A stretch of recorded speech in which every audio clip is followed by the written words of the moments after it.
नमस्कार दोस्तों, मैं रणधीर वर्मा स्वागत करता हूं आप सबका मेरे यूट्यूब चैनल स्टडी हब पे। आज मैं अपने चैनल पे हिस्ट्री स्टार्ट करने वाला हूं।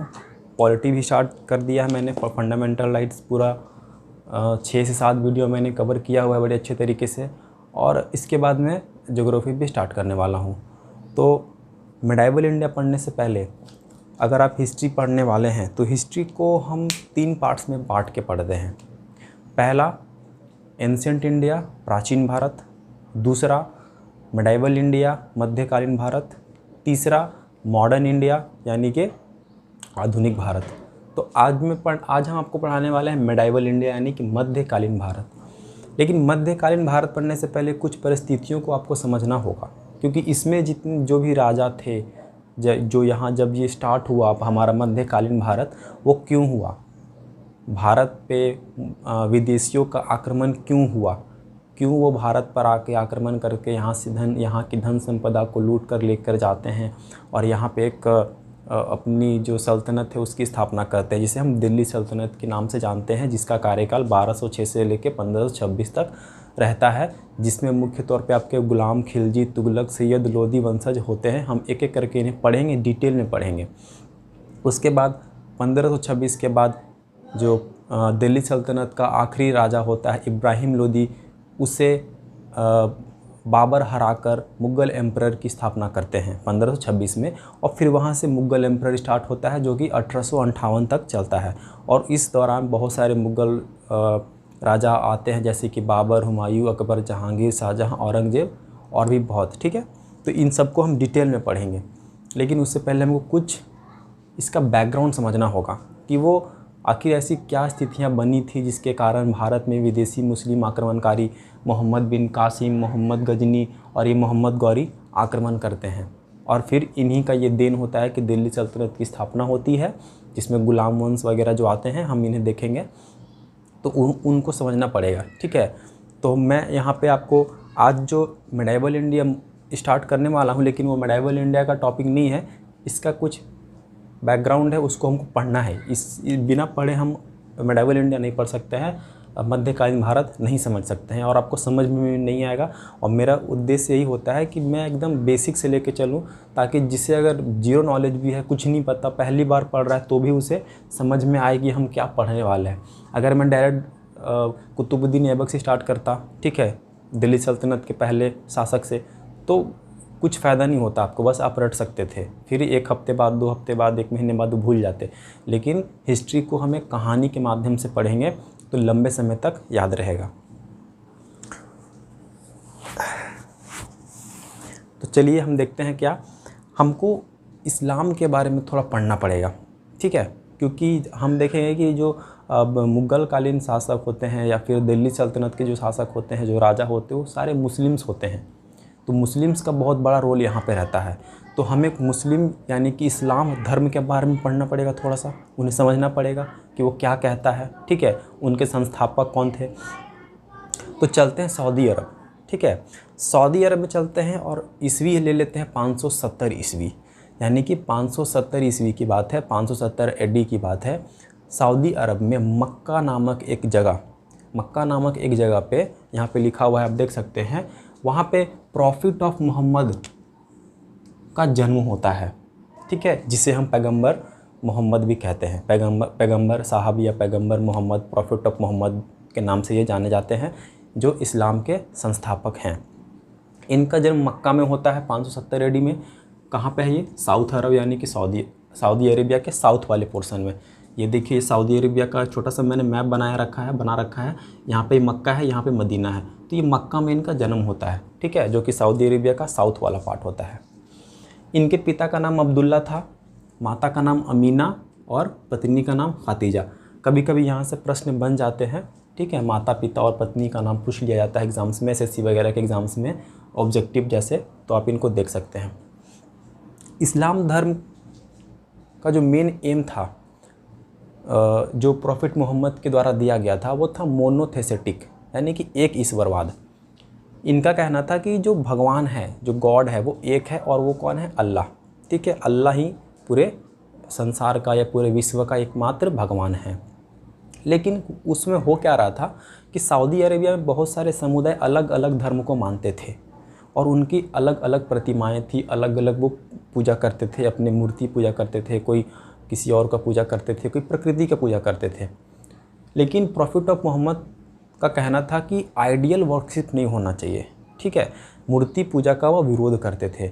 इसी दौरान क्या हुआ कि इन्हें बहुत ही मुश्किलों का सामना करना पड़ा, विरोध का सामना करना पड़ा सऊदी अरेबिया के समुदायों द्वारा या कुछ लोगों द्वारा, जिनकी वजह से इन्हें मक्का को छोड़कर मदीना जाना पड़ा। यह हम ऐसा कह सकते हैं कि इन्हें मक्का से भगा दिया गया था और ये मदीना चले गए थे।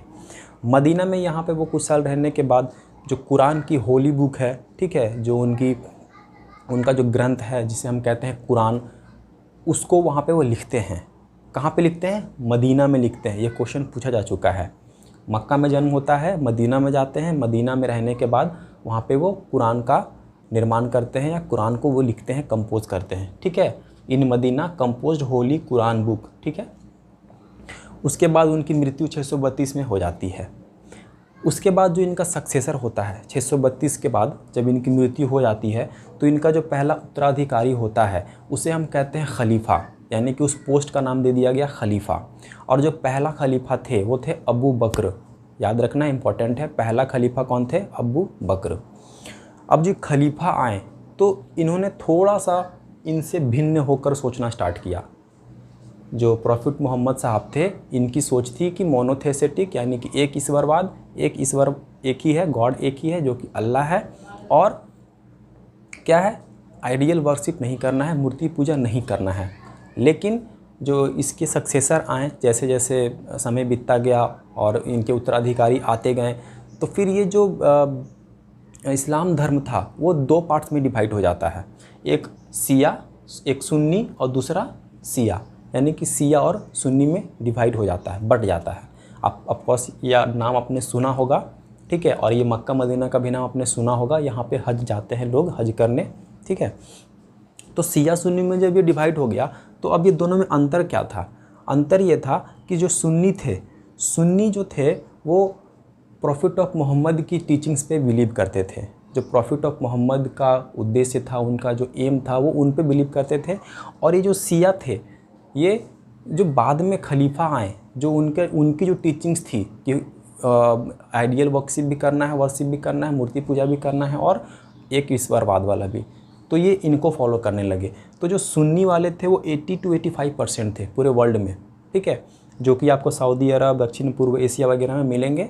और जो शिया थे वो केवल 10 से 15% है, जो कि आपको ईरान और इराक में मिलेंगे, ठीक है। तो ये कुछ इस्लाम धर्म से रिलेटेड बेसिक थे, इससे ज़्यादा आपको पढ़ना नहीं है, ठीक है, इतना काफ़ी है। यहीं से प्रश्न बनते हैं और ज़्यादा प्रश्न बनते भी नहीं हैं, लेकिन फिर भी इतना आपको समझना होगा। अब क्या हुआ, जो ये खलीफा पोस्ट बना, तो जो खलीफा पोस्ट होता था वो वंशानुगत होता था, ठीक है, उसे जनता लोग द्वारा चुना नहीं जाता था। मतलब कि बाप के मरने के बाद उसका बेटा, फिर उसका आने वाला बेटा राजा बनता था, खलीफा के पोस्ट पे अपना कब्ज़ा जमा लेता था। तो उस दौरान क्या हुआ कि जब कोई भी पोस्ट, अगर कोई राजा अगर वंशानुगत वो हो रहा है, उसके राजा के बाद उसका बेटा राजा, फिर उसका बेटा राजा हो रहा है, तो वो जनता के ऊपर उतना ध्यान नहीं देते वो, ठीक है, क्योंकि उन्हें तो पता होता है कि मेरा बेटा ही राजा बनेगा। तो वो अपनी जो टेरिटरी होती है उसको बढ़ाने का सोचते हैं।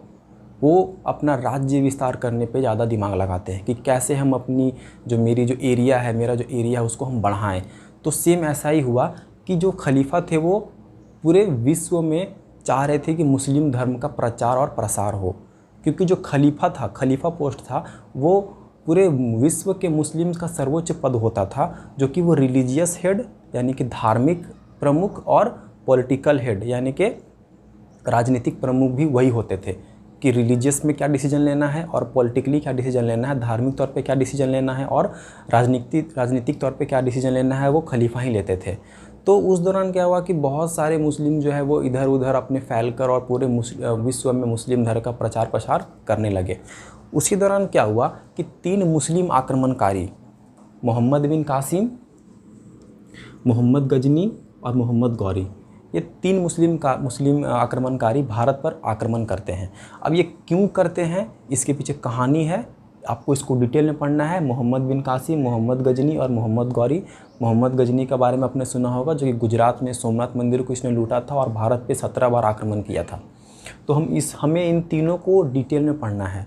तो ये आपका एक ओवरव्यू था मध्यकालीन भारत को समझने के लिए, क्योंकि फिर यहीं से आपका मध्यकालीन भारत स्टार्ट हो जाता है कि ये आक्रमण आखिर क्यों करते हैं भारत पे। ठीक है, वो क्या ऐसी कारण होती है जो मोहम्मद बिन कासिम को भारत पर आक्रमण करने के लिए मजबूर करती है। उसके बाद फिर मोहम्मद गजनी आते हैं, फिर मोहम्मद गौरी आते हैं। अच्छा, एक चीज़ और, यहाँ पे आप देखो, ये भारत का मैप मैंने बना रखा है। भारत पे आक्रमण करने के लिए उस समय केवल और केवल एक ही रास्ता हुआ करता था। क्यों? क्योंकि उस वक्त बोट्स या बड़े बड़े जंगी जहाज़ों का निर्माण हुआ नहीं था। तो ये मैं अगर यहाँ पे बात करूँ तो यहाँ बे ऑफ बंगाल मैंने लिख रखा है, बंगाल की खाड़ी। इधर से तो आक्रमण हो नहीं सकता था, समुद्र था। ठीक है, और उस वक्त नाव वगैरह का आविष्कार हुआ नहीं था। फिर इधर मैं बात करूँ तो अरेबियन सी है, अरब सागर है, इधर से भी आक्रमण हो नहीं सकते थे। और इधर आपका हिमालयन रेंज है, यानी कि हिमालय पर्वत है, तो ये आपका पूरा बाउंड्री का काम करता है, इधर से भी आक्रमण हो नहीं सकता था। तो बच गया आपका ये पाकिस्तान वाला हिस्सा, पाकिस्तान अफ़गानिस्तान वाला हिस्सा, जम्मू कश्मीर वाला हिस्सा। तो यहाँ पे एक खैबर पास दर्रा था। ठीक है, अब ये दर्रा क्या होता है, दो पहाड़ों के बीच से एक पतली सी रास्ता होता है, उसी को दर्रा कहते हैं। तो यहाँ पे खैबर पास दर्रा था, इसी रास्ते से जितने भी मुस्लिम आक्रमणकारी थे उन्होंने हमला करना भारत पे स्टार्ट किया। तो हम फिर अगले वीडियो में क्या करेंगे, मोहम्मद बिन कासिम, मोहम्मद गजनी और मोहम्मद गौरी के बारे में पढ़ेंगे कि मोहम्मद बिन कासिम ने भारत पर आक्रमण क्यों किया। यहाँ से बहुत बार ऐसे प्रश्न बनते हैं कि पहला मुस्लिम आक्रमणकारी कौन था, पहला अरब आक्रमणकारी कौन था, पहला तुर्क आक्रमणकारी कौन था, दूसरा मुस्लिम आक्रमणकारी कौन था। तो ये सब यही तीनों में से आपके आंसर्स होते हैं, लेकिन बड़े कन्फ्यूजिंग होते हैं। तो इसे हम एकदम बेसिक से और आराम से एकदम कहानी के माध्यम से समझेंगे। और हिस्ट्री आपको एक कहानी के जैसे ही याद रखना है। जैसे आप सिनेमा हॉल में फिल्म देखने जाते हैं, वैसे आपको दिमाग में सेट कर लेना है और जो फैक्ट्स हैं उनको याद रखना है। ठीक है, तो उम्मीद करता हूँ कि आपको समझ में आया होगा। ये छोटा सा वीडियो मैंने आपको सोचा कि एक ओवरव्यू दे देता हूँ कि मध्यकालीन भारत हम कैसे पढ़ने वाले हैं, और मैं मैप के थ्रू आपको पढ़ाऊँगा हर एक चीज़ यहाँ पे। ठीक है, जितना पॉसिबल हो सके और अच्छे तरीके से समझाने की भी कोशिश करूँगा। तो अगर अच्छा लगा हो तो चैनल को सब्सक्राइब, लाइक और कमेंट ज़रूर कीजिएगा और शेयर भी कर दीजिएगा। धन्यवाद।